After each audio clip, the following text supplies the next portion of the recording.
Hello guys, welcome back to this channel. Guys, इस video में हम लोग बात करेंगे रिलायंस फ्यूचर डील से जुड़ी हुई एक बहुत ही लेटेस्ट अपडेट के बारे में। लेकिन शुरू करें उससे पहले आपसे रिक्वेस्ट करूंगा कि अगर आप इस चैनल को फर्स्ट टाइम देख रहे हैं तो सब्सक्राइब करके बेल आइकन को हिट कर लीजिए ताकि वीडियोस की नोटिफिकेशंस आपको मिलती रहें और आप सबसे पहले उसे देख पाएँ। तो गाइस, आप लोगों को मैंने बताया था कि अमेज़न दिल्ली हाई कोर्ट के अंदर सिंगापुर के दिए हुए ऑर्डर को इन्फोर्समेंट करवाना चाहता था। इसको लेकर के री अपील किया हुआ था, जिसको सुनते हुए या जिसको फॉलो करते हुए दिल्ली हाई कोर्ट के जस्टिस JR मिधा की तरफ से एक ऑर्डर पास किया जाता है कि फ्यूचर ग्रुप के किशोर बियानी जी इस डील को कंप्लीट नहीं कर सकते और उनको डिटेंशन सेंटर में क्यों नहीं डाला जाना चाहिए, इसके पीछे शो कॉज नोटिस जारी करने के लिए कहा था। क्योंकि फ्यूचर ग्रुप के किशोर बियानी जी ने सिंगापुर के दिए हुए इंटरनेशनल आर्बिट्रेशन सेंटर के ऑर्डर को ब्रीच किया है, जानबूझ करके उसके खिलाफ, उसके अगेंस्ट जाने की कोशिश करी है। इसलिए इनको डिटेंशन सेंटर में डालना बहुत ज़्यादा ज़रूरी है। राइट, ये बातें बोली गई थी जस्टिस JR मिधा के द्वारा। इवन 20 लाख रुपए का इनके ऊपर एक फाइन भी लगा दिया गया था। राइट,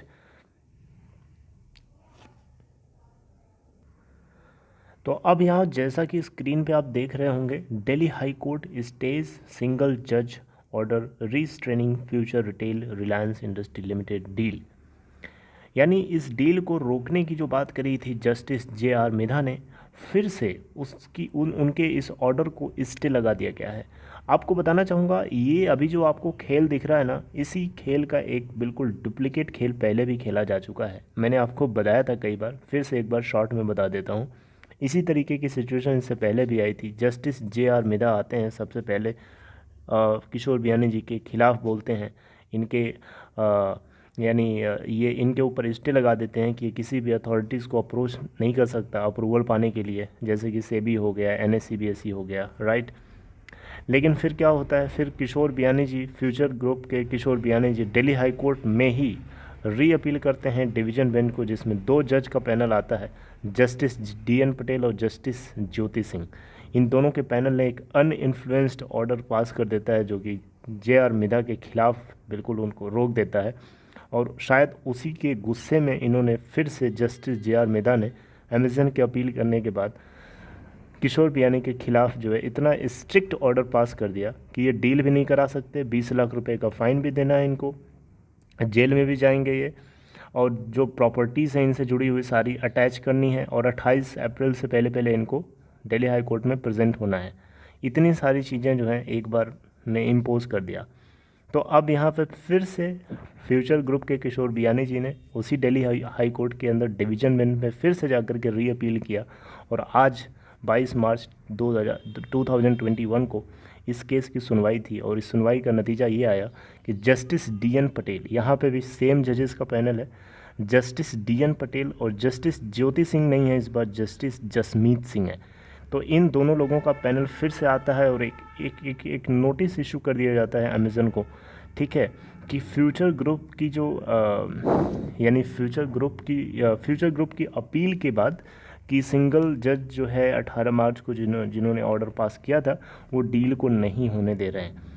राइट, तो इसको लेकर के जस्टिस DN पटेल और जस्टिस जसमीत सिंह की तरफ से जो ऑर्डर पास किया गया है, इस ऑर्डर में बेसिकली क्या है कि जो JR मिधा ने जो ऑर्डर दिया था उसके ऊपर स्टे लगा दिया, यानी रोक लगा दी गई है।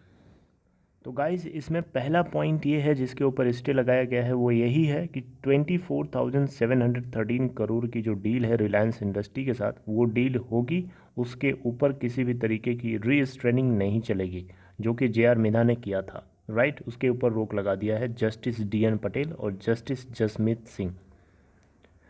दूसरा पॉइंट है जिसके ऊपर रोक लगा दिया है, स्टे लगा दिया है, जो नए जजेस का पैनल आया है, वो है कि फ्यूचर ग्रुप के किशोर बियानी जी को अपने एसेट्स को अटैच करना था। राइट, JR मिधा के ऑर्डर के अकॉर्डिंग, लेकिन ऐसा अब नहीं होगा, उसके ऊपर भी स्टे लगा दिया। तीसरा पॉइंट है जिसके ऊपर स्टे लगाया है, वो ये है कि अप्रैल 28 को फ्यूचर ग्रुप के किशोर बियानी जी को प्रेजेंट होना था दिल्ली हाई कोर्ट के अंदर, लेकिन उसके ऊपर भी स्टे लगा दिया गया है।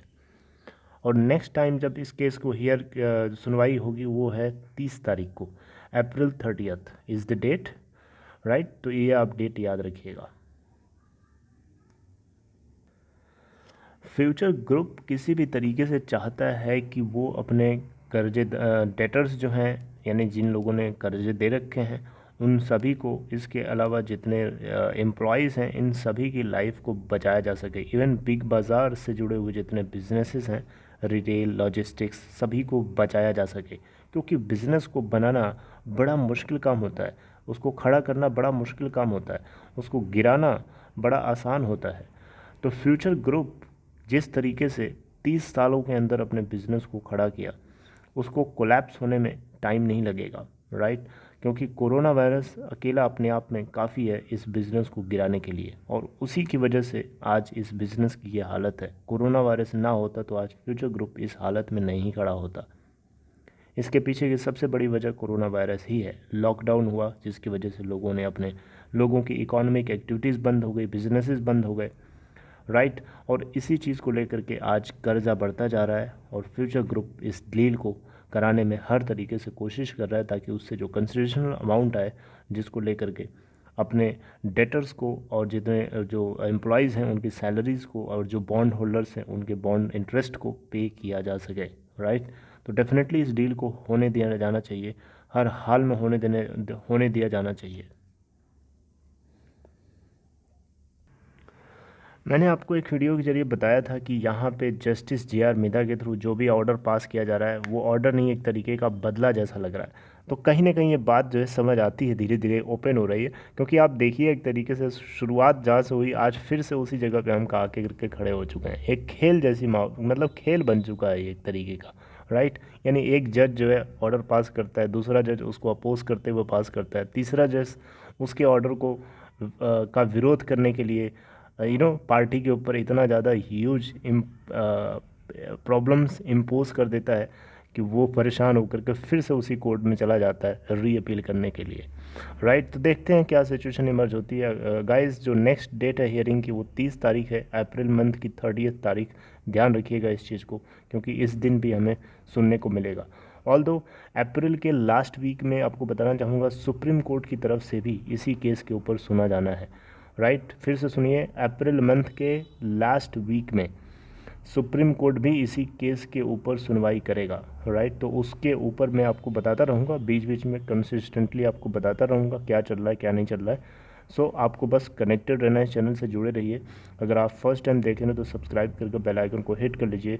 और दूसरी चीज़, डीमेट अकाउंट या ट्रेडिंग अकाउंट अगर आपको ओपन कराना है तो डिस्क्रिप्शन बॉक्स में देखिए आपको एक लिंक मिलेगा, उसे क्लिक करिए और आप स्टॉक में अकाउंट ओपन करा सकते हैं। ठीक है गाइस, तो आप लोगों से मैं फिर नेक्स्ट टाइम मिलता हूँ। इस वीडियो में इतना ही। I hope you like it.